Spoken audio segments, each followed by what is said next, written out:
Hello বন্ধুরা, দেখো আমি আজকে একটা রাত্রিরে খাবার জন্য আমি ঢাকাই পরোটা করব। তার মধ্যে পুর দেব। আমি ছোলার ছাতু নিয়ে নিয়েছি, ছোলার ছাতু দেব, দিয়ে আমি এটাকে পুর করে নেব। আমাদের দিয়েছি নুন দিয়েছি আর দেব মশলা, দেব ভাজা মশলা। আমি সব রকম দিয়ে আমি মশলাটাকে করে রেখেছি। এবার আমি এটার মধ্যে দিয়ে দিলাম।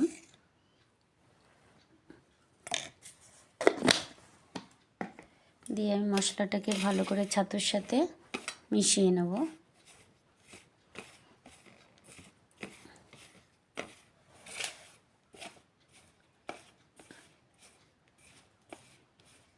মিশিয়ে নিলাম। এবার এটাকে আমি একটু ঢাকা দিয়ে রেখে দেব।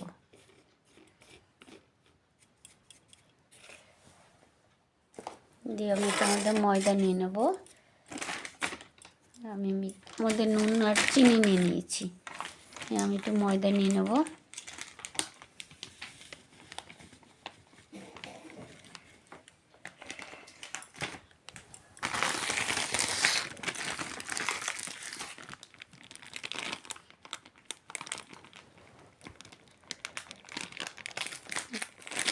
আমি আমার পরিমাণ মতো নিয়ে নিলাম। 300 মতন ময়দা নিয়েছি আমি।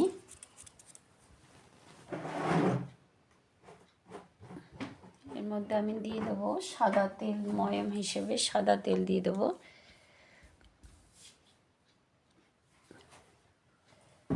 এবার আমি এটাকে তেল, নুন, চিনি ভালো করে এটাকে আমি ময়ামটা মাখিয়ে নেব।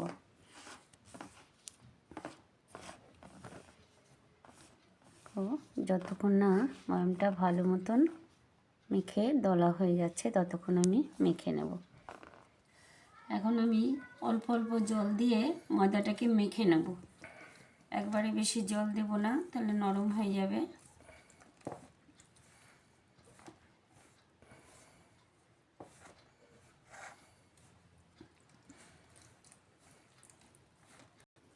ময়দাটা মেখে নিয়েছি। এবার আমি উপর দিয়ে একটু তেল দিয়ে আমি 10 মিনিটের জন্য রেখে দেব। 10 মিনিটের জন্য 10 মিনিট পরে আমি আবার ফিরে আসছি। 10 মিনিট পর ফিরে এলাম। এবার আমি আটাটা কি সুন্দর, ময়দাটা কি সুন্দর নরম হয়ে গেছে। এবার আমি আবার একটু ভালো করে মেখে নিয়ে এবার লেচি করে নেব।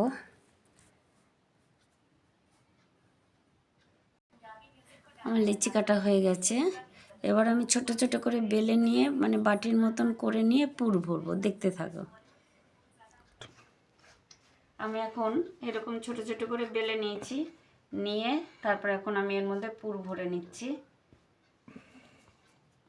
পুরটা ভরে আমি এইভাবে মুড়িয়ে নেব।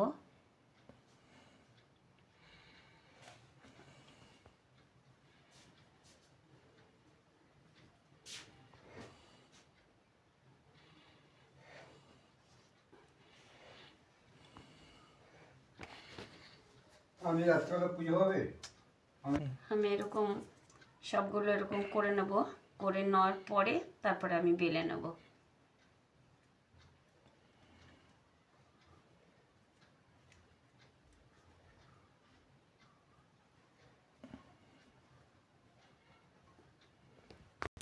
আমার সব লেচি কাটা হয়ে গেছে। এবার আমি বেলে নেব। আমি আটা দিয়েই বেলবো, আমি তেল দিয়ে বেলবো না।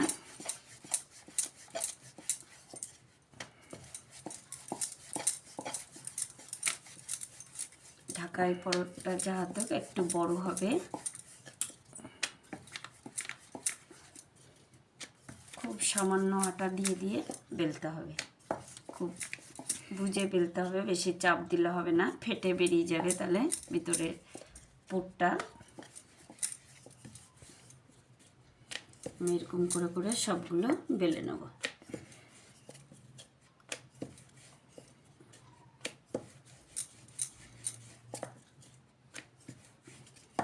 বেশ আর বড় করব না, এরকমই থাকবে।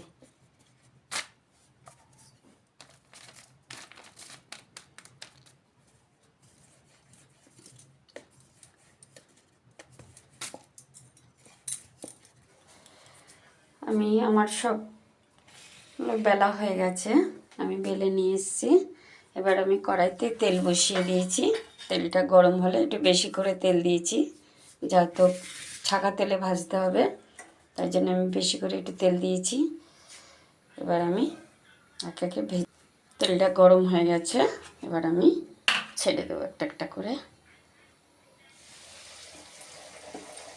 আমি ময়দা দিয়ে বেলেছি, তোমরা চাইলে পরে তেল দিয়েও বেলতে পারো।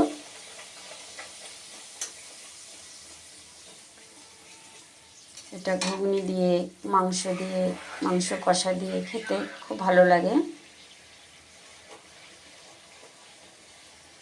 কি সুন্দর সব ফুলছে।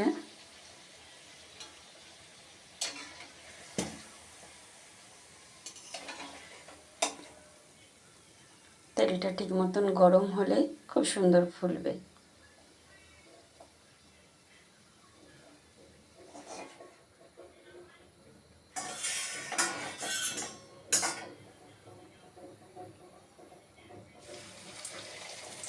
এটাকে সব ভেজে নেব।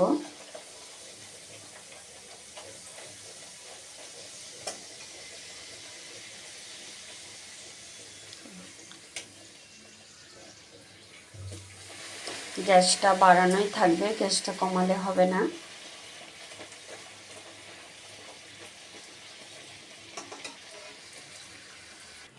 কি সুন্দর হয়েছে দেখো, সব প্রতিটা পরোটা, ঢাকাই পরোটা, প্রতিটা পরোটা একদম গোল হয়ে হয়ে ফুলেছে। দেখতে থাকো তোমরা। আমার সবগুলো ভাজা হয়ে গেছে। এরকম ঢাকাই পরোটা, মাংস কষা, স্যালাড দিয়ে খুব সুন্দর লাগে। তোমরা করে খেয়ে আমাকে কমেন্টে লিখো। আমার যদি রেসিপিগুলো ভালো লাগে, আমার চ্যানেলটাকে সাবস্ক্রাইব করে নিও, লাইক করো, সবার সাথে শেয়ার করো।